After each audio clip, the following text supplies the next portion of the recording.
पाणीपुरी असो, रगडा पॅटीस की शेवपुरी, या चटणीशिवाय कोणत्याही चाटची चव अगदी अपूर्णच आहे।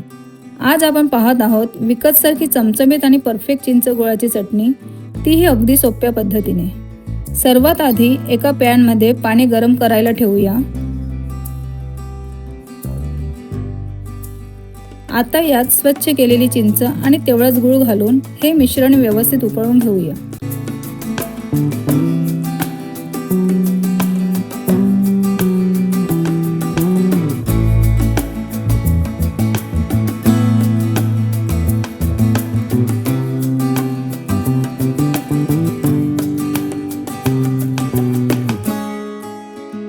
चिंच मऊ होईपर्यंत आणि गूळ पूर्णपणे विरघळेपर्यंत आपल्याला हे शिजवायचे आहे।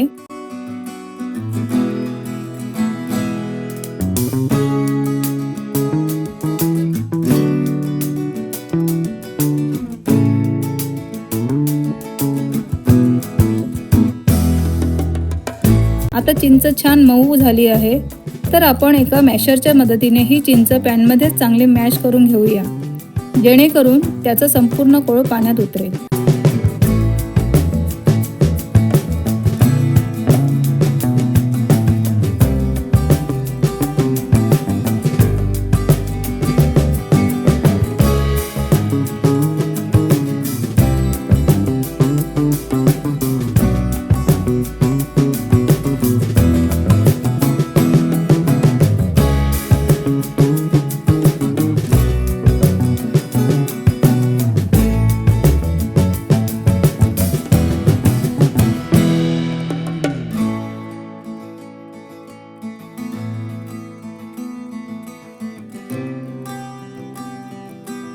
चिंच चांगली मॅश झाल्यावर गॅस बंद करून हे मिश्रण एका गाळणीच्या मदतीने गरम असताना छान गाळून घेऊ, ज्यामुळे चिंचेचे धागे आणि कचरा बाजूला होईल आणि आपल्याला एकदम स्मूथ पल्प मिळेल।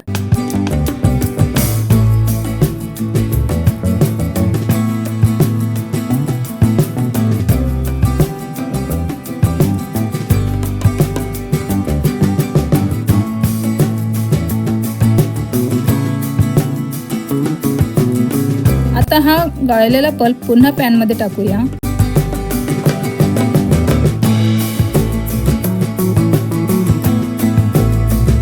यात घालायची आहे थोडे हिंग, जिरे पावडर, चाट मसाला, लाल तिखट, काश्मीरी मिरची पावडर आणि चवीनुसार मीठ। हे सर्व मसाले टाकून चटणी छान एकत्र करून घेऊ।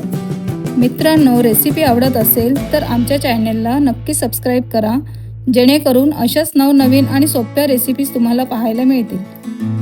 मसाले घातल्यानंतर चटणीला मंद आचेवर अजून 2 ते 3 मिनिटे उकळून घ्यायचे आहे, जेणेकरून तिला छान घट्टपणा येईल।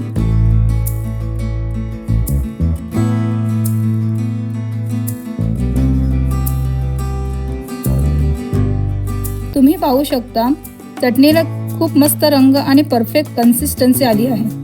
गॅस बंद केल्यानंतर ही चटणी थंड झाल्यावर आणखी घट्ट होते। ही झटपट होणारी चिंच गुळाची चटणी तुम्ही पाणीपुरी, रगडा पॅटीस, समोसा चाट, शेवपुरी, कचोरी आणि अगदी दहीवड्यासोबतही आनंद घेऊ शकता। ही चटणी तुम्ही एअरटाईट कंटेनरमध्ये ठेवून फ्रीजमध्ये महिनाभर सहज टिकू शकता। रेसिपी नक्की ट्राय करा। व्हिडिओ आवडला असल्यास लाईक करा, शेअर करा आणि चॅनलला सबस्क्राईब करायला विसरू नका। धन्यवाद।